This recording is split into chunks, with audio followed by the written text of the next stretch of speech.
Fala galera, beleza? Então vamos para nossa aula sobre segunda lei de Mendel, um assunto que vocês sabem cai bastante nos vestibulares. A segunda lei de Mendel é aquela que trata da segregação independente dos fatores.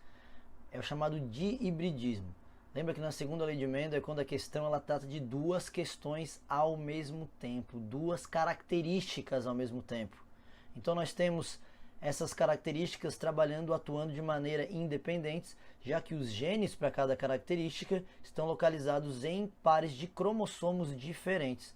Por isso eles se segregam de maneira independente. Vamos dar um exemplo aqui, tá galera? Um exemplo hipotético. Digamos que nós temos uma característica em algum animal específico que é a presença ou ausência de chifres. E que essa característica é determinada por um par de genes, sendo o gene S dominante, determina que o animal tem chifre, e o seu recessivo, o seu alelo recessivo S sem chifre. Agora esse mesmo animal possui uma outra característica, que é o tamanho dos pelos. E também nós temos um gene dominante C que determina o pelo longo e o C, o pelo curto. Agora vamos imaginar o seguinte, se nós temos esses genes, nós temos os genótipos S e o heterozigoto S, como o gene com chifre é dominante, e os fenótipos, o indivíduo terá chifre. E para não ter chifre, precisa ser S, que é a característica recessiva. Já com a outra característica temos o mesmo esquema, como o dominante é pelo longo, o homozigoto dominante ou heterozigoto terá pelo longo e o homozigoto recessivo o pelo curto.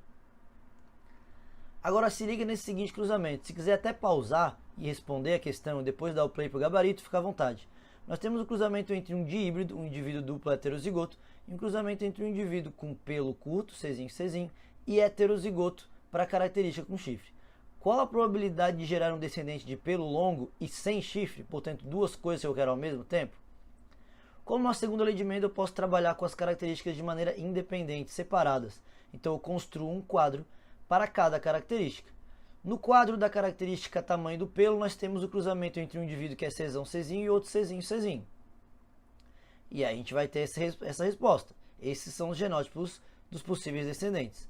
Já no quadro para a característica presença de chifre, nós temos o cruzamento entre dois indivíduos heterozigotos, o que resulta também num quadrinho de cruzamentos desses.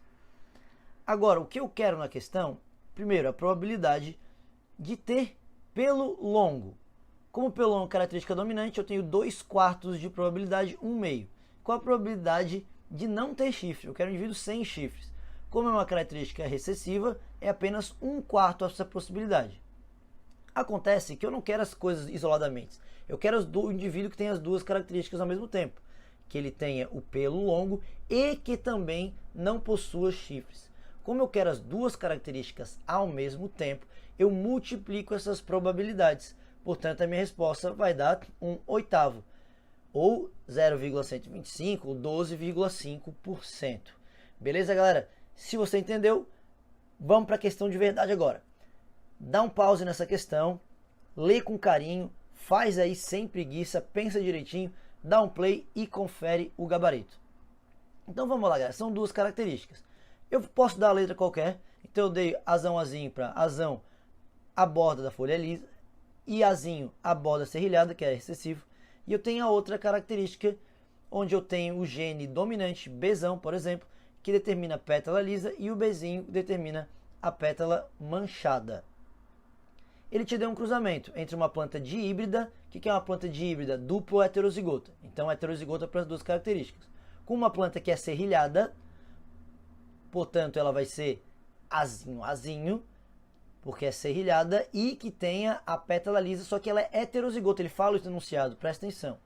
Como é a segunda lei de Mendel, eu separo os quadrinhos e vou trabalhar com as características de maneira independente. Então, eu tenho o cruzamento azão, azinho, e o cruzamento Bzão, Bzinho. E eu obtenho essas respostas, esses descendentes. Agora vamos para a pergunta. Ele queria na pergunta plantas com ambos os caracteres dominantes. Então tem que ter a borda lisa e tem que ter a pétala lisa também. Para ter a borda lisa, a chance é metade, 2/4, 1/2. Para ter pétala lisa é 3/4 a probabilidade. Então, como eu quero as duas coisas ao mesmo tempo, eu vou multiplicar e a minha resposta é 3/8. Só que a questão não acaba por aqui. Afinal de contas, ele deu um número no enunciado. Ele deu 320 sementes e quer saber quantas dessas 320 plantas terão aqueles dois caracteres dominantes. Se eu achei que 3/8 é a probabilidade, eu tiro 3/8 de 320 e a minha resposta dá 120 plantas. Portanto, daquelas 320 sementes, 120 plantas terão os dois caracteres dominantes, borda lisa e a pétala lisa. Se olharmos as alternativas, a resposta é a letra A. Beleza, galera? Conseguiram responder? Entenderam? Se você entendeu e conseguiu responder essa, parabéns. Deixa um curtida aqui, deixa um comentário. Se tiver mais dúvidas, pode deixar aqui nos comentários também. Teremos ainda várias outras aulas de genética, que eu sei que é um assunto muito pedido e muito cobrado também por vocês. Valeu, galera. Um grande abraço e até o próximo vídeo.